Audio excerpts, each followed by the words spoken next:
My self Sarvesh Vardhan.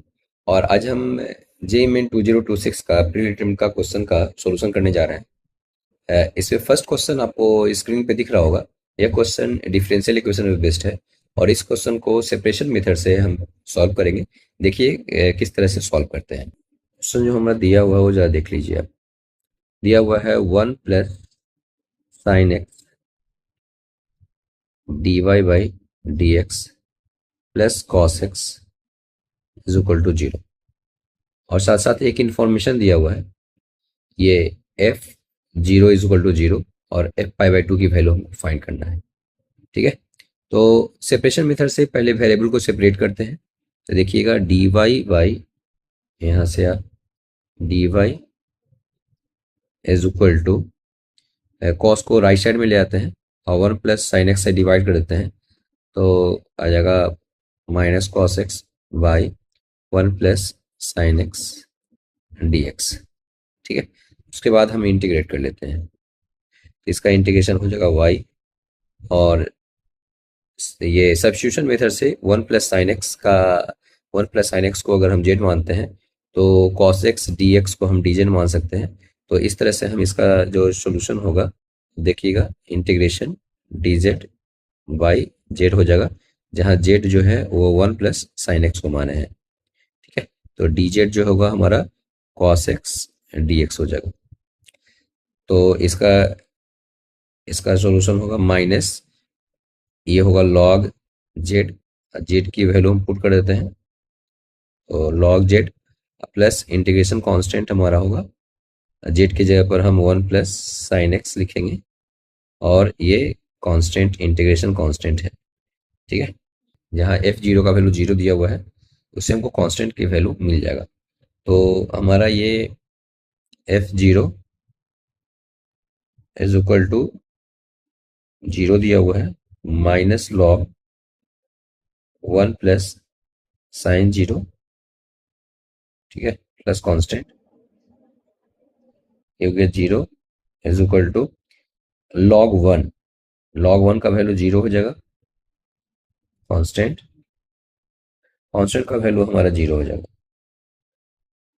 ठीक है, तो हमारे पास इक्वेशन जो आया y is equal to minus log 1 plus sine x, 1 plus sine x. हमको फाइंड करना है f की वैल्यू पाई बाई 2 पे, ये होगा minus log 1 plus sine pi by 2। ठीक है, साइन पाई बाई 2 का वैल्यू 1 होता है तो ये हो गया माइनस लॉग 2। ठीक है, तो एफ पाई बाई 2 का वैल्यू होगा माइनस लॉग 2। अब जो नेक्स्ट क्वेश्चन दिया हुआ है वो आपको मेन स्क्रीन पे दिख रहा होगा। इसमें क्वेश्चन है, पूछ रहा है कि find the range of effect का वैल्यू दिया हुआ है sign inverse 1 by x square minus 2x plus 2। अब इसका रेंज फाइंड करना है, तो जरा सा इसको ध्यान से देखिएगा।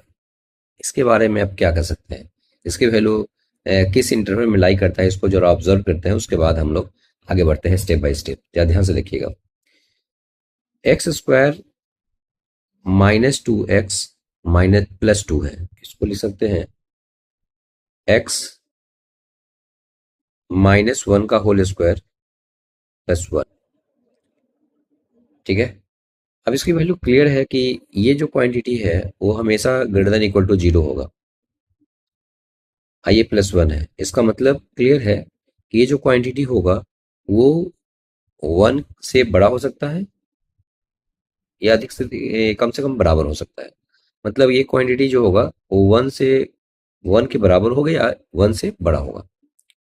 और अगर हम x की वैल्यू लगातार बढ़ाते चले जाएं तो क्वांटिटी ये बढ़ता चला जाएगा, मतलब ये इन्फिनिटी से जो होगा वो छोटा होगा। अब हम इसको जब रिवर्स करेंगे, उल्टा करेंगे, तो ये ग्रेटर देन 1 जो होगा वो लेस देन 1 हो जाएगा। और चूंकि ये पॉजिटिव मतलब पॉजिटिव नंबर है, मतलब 1 से इन्फिनिटी के बीच में पॉजिटिव नंबर है, इसको उल्टेंगे तो क्या होगा, 1 बाई इन्फिनिटी करेंगे 0 हो जाएगा, तो 0 हो जाएगा, ऐसे इनइक्वालिटी चेंज हो जाएगा। 1 बाई एक्स माइनस 1 का होल स्क्वायर प्लस 1, ये भी इनइक्वालिटी चेंज हो जाएगा, लेस देन इक्वल टू 1 हो जाएगा। अब 0 से 1 के बीच में हमारा साइन इनवर्स जो फंक्शन होगा वो इंक्रीजिंग फंक्शन है, तो इनक्विटी में कोई चेंज नहीं आएगा। तो हम इस दोनों तरफ साइन इनवर्स लगाते हैं, तो sine inverse 0 greater than sine inverse 1/x-1 का whole square plus 1 less than equal to sine inverse 1। तो ये क्वांटिटी 0 होगा ग्रेटर देन साइन इनवर्स ये जो क्वांटिटी हो गया 1/x-1 का होल स्क्वायर प्लस 1, ठीक है, लेस देन इक्वल टू ये हो गया π/2, ठीक है। तो इसका जो रेंज आया यही हमारा फंक्शन है एफ एक्स, और एफ एक्स की वैल्यू 0 से बड़ा होगा और लेस देन इक्वल टू π/2 होगा। इसको अगर हम इंटरवल में लिखें तो f x is equal to open interval 0 close interval π/2, ठीक है। तो इस तरह से इस प्रॉब्लम का हम लोग सॉल्यूशन कर सकते हैं। ये थर्ड क्वेश्चन है जो आपको मेन स्क्रीन पे दिख रहा होगा। यह क्वेश्चन एलिप्स और बेस है और इसको सॉल्यूशन करते हैं। क्वेश्चन में कह रहा है कि if the eccentricity of the ellipse, ellipse का इक्वेशन दिया हुआ है, पासेस थ्रू द पॉइंट 3 4 से पास कर रहा है, इसका इसेंट्रिसिटी ई की वैल्यू रूट 5/3 है, देन फाइंड द लेटेस्ट सेक्टम। आप पहले समझ लीजिए कि लेटेस्ट सेक्टम किसको कहते हैं। ध्यान से देखिएगा, ये स्टैंडर्ड एलिप्स है तो इसका इक्वेशन होगा, ये जो फिगर में अगर आप ड्रॉ करेंगे तो हमारा ये x² / a² प्लस y² में b² इक्वल टू 1 है। जैसा कि क्वेश्चन में कह रहा है कि ये जो क्वेश्चन ये जो है 3 4 से पास कर रहा है, तो ये हमने मान लिया कि ये पॉइंट 3 4 है। और ये जो होता है वो semi major axis, semi major axis का मतलब ये हमारा यहाँ से यहाँ तक ए हुआ, और ये सेमी माइनर माइनर एक्सिस कहलाता है, ये बी हो गया, ठीक है। लेटेस्ट सेक्टम की जो वैल्यू है वो होता है 2b² / a। अब जरा ध्यान से देखिएगा, एक इसेंट्रिसिटी दिया हुआ है, तो इसेंट्रिसिटी और बी और ए में रिलेशन होता है b² is equal to a², 1 - e², जहाँ e का वैल्यू दिया हुआ है √5/3। तो यहाँ से हम b² और a² में रिलेशन निकाल सकते हैं। b² is equal to a², 1 - e² का वैल्यू होगा 5/9, ठीक है ना। तो ये हो गया b² is equal to a²। यहाँ से आप देखिएगा 9 में से 5 गया, ठीक है, तो 9 में से 5 गया 4/9 होगा, ठीक है। यहाँ से अब एक रिलेशन और बी और ए में एक और रिलेशन यहाँ देख सकते हैं कि चूंकि ये जो 3 4 पॉइंट है वो इसी इलिप्स पे लाई करता है, इसका मतलब ये 3 4 पॉइंट इसको सेटिस्फाई करता होगा। तो हम एक रिलेशन और लिख सकते हैं कि 3 का स्क्वायर मतलब 9/a² प्लस b² मतलब 16/b² इज इक्वल टू 1, ठीक है। हमको a फाइंड करना है, ठीक है, क्योंकि b² / a² का वैल्यू आया हुआ है। a अगर फाइंड कर लेंगे तो हम आसानी से निकाल सकते हैं। तो हम ऐसा करते हैं, b² को एलिमिनेट करते हैं, तो आएगा 9/a² प्लस 16, b² के जगह पर हो गया ये 4a²/9, तो b² के जगह पर हो गया यहाँ पे 4a²/9, डिवाइड करेंगे तो यहाँ हो जाएगा 9/4a², ठीक है, इज इक्वल टू 1। एलसीएम ले लेते हैं, तो ये 4a² हो जाएगा, ये हो जाएगा 9 चौके 36, ये हो जाएगा 16 × 9 इज इक्वल टू 1। 4 से कट जाएगा ये, तो 9 चौके 36, 9 हो जाएगा यहाँ पे, और यहाँ हो जाएगा 4, यहाँ से कट जाएगा 9 चौके 36 बटा a² is equal to 1। a² is equal to ये हो गया 45, ठीक है, तो a इज इक्वल टू हो जाएगा √45, तो ये हो जाएगा 3√5। लेटेस्ट रेक्टम, लेटेस्ट सेक्टम का वैल्यू जो होगा वो 2b² / a है। इसको हम लिख सकते हैं 2b² / a²,